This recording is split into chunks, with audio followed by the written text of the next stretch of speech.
Hello students, आज हम class 9th का ट्रायंगल चैप्टर नंबर 7 है। इसका वन शॉट करने जा रहे हैं। इससे पहले हमने सारे एक्सरसाइज मतलब पूरी बुक की ख़त्म कर दी है। ये एक तरीके से आप समझो कि रिवीजन है ट्रायंगल्स का। ठीक है, सबसे पहले तो समझो कि ट्रायंगल होता क्या है। सबसे पहले तो हमें बेसिक चीज़ें पता होनी चाहिए। ये एक ट्रायंगल है, ठीक है, और ये एक ट्रायंगल, दो ट्रायंगल दिखा रही हूँ मैं यहाँ पर। तो सबसे पहले ट्रायंगल की है क्या कि 3 लाइन सेगमेंट से बनी हुई एक क्लोज फिगर है, 3 लाइन सेगमेंट से बनी हुई एक क्लोज फिगर है। ठीक है, इसमें जैसे इसका नाम है ट्राई मीन्स 3, तो इसमें 3 साइड है। जैसे एक साइड हो गई ए बी, एक हो गई बी सी और एक हो गई सी ए। 3 ही इसमें एंगल है, एंगल ए, एंगल बी और एंगल सी। और 3 ही इसकी वर्टेक्स हैं, वर्टेक्स ए बी एंड सी। पहली चीज़ क्लियर कि ट्रायंगल होता क्या है। अब जो हमारा सिलेबस है, सिलेबस के अकॉर्डिंग हमें कॉन्ग्रेंट ट्रायंगल पता करने हैं। ठीक है, तो पहले समझो कि कॉन्ग्रेंट का मतलब क्या है। क्या है? Two triangles are congruent if they have exactly the same shape and size. Every triangle is congruent to itself. बहुत ही अच्छा सा दिया है यहाँ पर। क्या मतलब है? देखो, ये एक ट्रायंगल है, दिखाई दे रहा है आपको एक ट्रायंगल, ये मैंने रखा। इसके ऊपर एक और ट्रायंगल मैंने रख दिया। मतलब एग्जैक्टली एक दूसरे को क्या करना चाहिए? सुपर इम्पोज करना चाहिए। हो रहा है सुपर इम्पोज? क्या आपको नीचे वाला ट्रायंगल अलग से दिखाई दे रहा है? नहीं दिखाई दे रहा है। क्यों नहीं दिखाई दे रहा? कि इन दोनों ट्रायंगल के एंगल, साइड सब कुछ इक्वल है। तो ऐसे ट्रायंगल जिसका सब चीज़ इक्वल है यहाँ पर, तो उसको हम क्या बोल देंगे? कॉन्ग्रेंट ट्रायंगल है। ठीक है, कॉन्ग्रेंट करने के भी जो 5 रूल्स हैं वो मैं आपको बताऊंगी। पहले आपको समझ में आ गया कि अगर एक ट्रायंगल दूसरे ट्रायंगल को सुपर इम्पोज कर ले, मतलब पूरी तरीके से कवर कर ले, ठीक है, तो उसे हम बोलेंगे कॉन्ग्रेंट ट्रायंगल। ये हो गया। इसके बाद प्रॉपर्टीज ऑफ ट्रायंगल क्या है? Angles opposite to equal side of an isosceles triangle are equal. देखो, अगर यहाँ पर मैं एक ट्रायंगल बनाऊं ऐसे, ठीक है, और ये भी मैंने एक ट्रायंगल बना दिया ऐसे।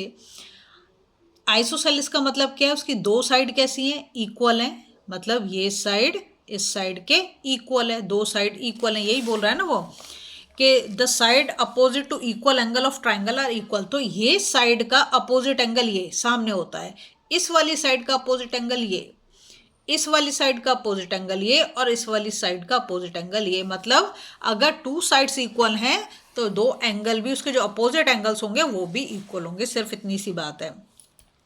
फिर है ए triangle is isosceles if the bisector of its vertical angle bisect the base. जैसे कि यहाँ से अगर मैं बनाऊँ बाइसेक्टर, ये हमारा वर्टिकल एंगल है, तो इसको 2 इक्वल पार्ट में डिवाइड कर देगा। ठीक है, अब आते हैं हम कॉन्ग्रेंस रूल्स पे। ये बहुत इंपॉर्टेंट है। जैसे पहला वाला रूल दे रखा है SAS रूल क्या है? Two triangles are congruent if two sides and the included angle of one triangle are equal to the two sides and the included angle of the other side. यहाँ पे तुम्हें सोच के लग रहा पता नहीं क्या क्या लिख रखा है। देखो, मैं समझाऊंगी तो तुम समझ जाओगे बड़े प्यार से। सबसे पहले हमारा SAS रूल, नाम पे जाओ। S का मतलब क्या है? साइड। A का मतलब क्या है? एंगल। और S का मतलब क्या है? साइड। मतलब क्या नाम हो गया? Side, angle, side. अब हम लेते हैं इसमें एग्जाम्पल से, तुम बड़ी जल्दी से समझोगे। ये वाली साइड AB, ठीक है, AB इक्वल्स टू PQ, ये साइड इस साइड के इक्वल है। फिर ये वाला angle, angle B equals to angle Q, ठीक है। फिर ये वाली side BC equals to PQ। समझ में आया आपको कुछ? मैंने बोला कि angle A equals to angle P, ठीक है, नहीं सॉरी, मैंने बोला AB, ऐसे करते हैं, AB साइड की बात करें ना, AB equals to PQ, correct. फिर मैंने बोला angle B equals to angle Q, ठीक है। फिर मैंने बोला side BC equals to QR। अब क्लियर हो गया आपको? ये वाली साइड इस वाली साइड के इक्वल, ये वाला एंगल इस वाले एंगल के इक्वल, और ये वाली साइड इस वाला। अब इसमें जो बात याद रखने की वो बहुत ही इंपॉर्टेंट चीज़ है कि इंक्लूडेड एंगल। इंक्लूडेड का मतलब है दोनों जो इक्वल साइड्स हैं इनके बीच वाला एंगल। ये नहीं कि हम ये एंगल ले लें, ये एंगल इक्वल दे दे, तो नहीं, वो नहीं चलेगा। दोनों जो साइड हम ले रहे हैं इक्वल, जैसे AB के इक्वल PQ है और BC के इक्वल QR है, तो इसका जो इंक्लूडेड एंगल है, दोनों साइड के बीच में जो एंगल आ रहा है वो ही एंगल इक्वल होना चाहिए। क्लियर?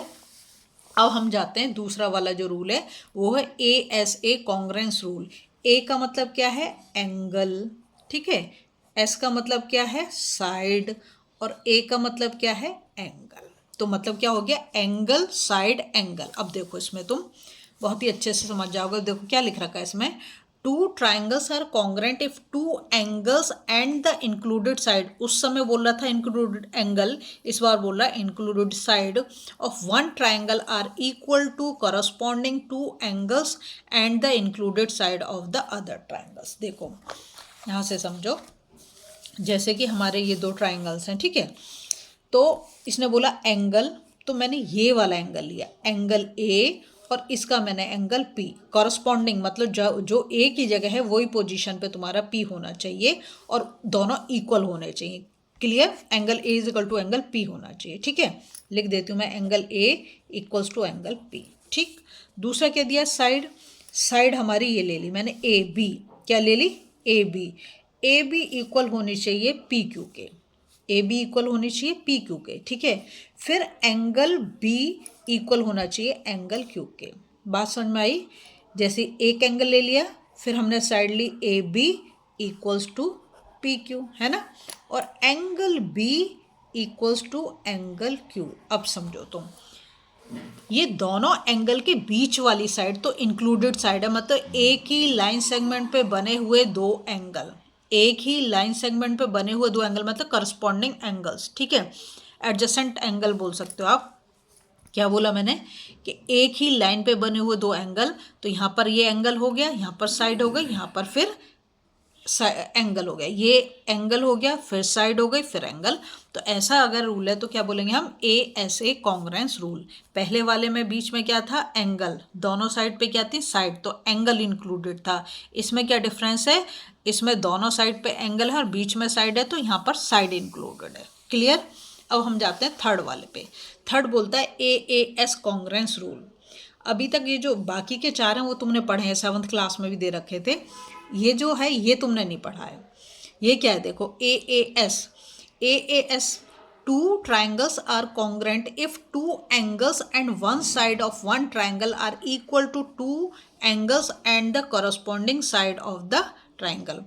देखो क्या बोल रहा है, two triangles are congruent if two angles and one side. यहाँ पर इंक्लूडेड की बात नहीं कर रहा है वो, यहाँ पर इंक्लूडेड की बात नहीं कर रहा है, ये चीज़ ध्यान देनी है।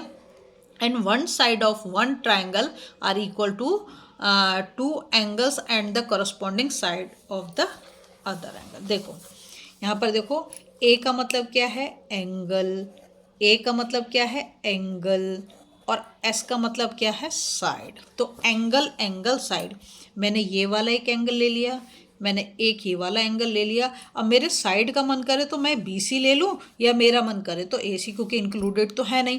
तो अब एंगल A के इक्वल क्या आएगा आपका, एंगल P, है ना, और एंगल Q के इक्वल क्या आएगा, angle B is equal to angle Q। अब साइड मेरा मन करे तो मैं लिख सकती हूँ AC is equal to PR, या फिर मेरा मन करे तो BC is equal to QR भी कर सकती हूँ, दोनों में से कोई भी। तो हमारा ये हो गया एंगल एंगल साइड, इसमें इंक्लूडेड नहीं है। पहले वाले में हमारा क्या कहते हैं, एंगल इंक्लूडेड था, दूसरे वाले में हमारी साइड इंक्लूडेड थी, और यहाँ पर इंक्लूडेड नहीं है। क्लियर हो गया। अब आते हैं हम फोर्थ रूल पर। फोर्थ रूल है हमारा SS congruence rule. SS congruence rule में देखो, two triangles are congruent if three sides of one triangle are equal to the three sides of the other triangle. सबसे इजी, बहुत ही easy है ये SSS। जैसा कि इसका नाम है वैसे ये साइड साइड साइड। एक ट्रायंगल में कितनी साइड, तीन साइड, और वो क्या कह रहा है कि तीनों साइड। तो यहाँ पर देखो, ये एक मैंने एक साइड ले ली AB, और एक साइड ली मैंने PQ, मतलब AB किसके कॉरस्पॉन्डिंग साइड क्या है, PQ। तो मैं लिख दूंगी AB इक्वल्स टू PQ, ठीक है। फिर ये BC equals to QR, BC equals to QR, दूसरी साइड के। अब CA इक्वल्स टू RP, समझे, ये वाली साइड इस वाली साइड के इक्वल। ये कॉरस्पॉन्डिंग साइड देखो, AB equals to PQ, BC equals to QR, and CA equals to R P. मतलब करस्पॉन्डिंग साइड्स अगर तीनों साइड आपस में वो हो जाए तो हम क्या बोलेंगे उसे, एस एस कॉन्ग्रुएंस रूल, मतलब साइड साइड साइड। ठीक है, अब आता है हमारा next R H S congruence rule. R H S क्या है, जैसे किसका नाम है, आर का मतलब राइट एंगल और एच का मतलब है हाइपोटेन्यूस और एस का मतलब है साइड। ठीक है, अब इसको भी हम करते हैं। तो यहाँ लिख रखा है two right angle triangles are congruent if hypotenuse and one side of a triangle are equal to hypotenuse and one side of the other triangle। देखो क्या क्या बोल रहा है वो। सबसे पहले तो ये राइट एंगल ट्राइंगल होगा, इस साइन से देख के आप पहचान सकते हो ये 90 डिग्री का साइन है। ठीक है, अगर ऐसा साइन बना हुआ तो कोई सोचने की जरूरत नहीं है, आर एच एस।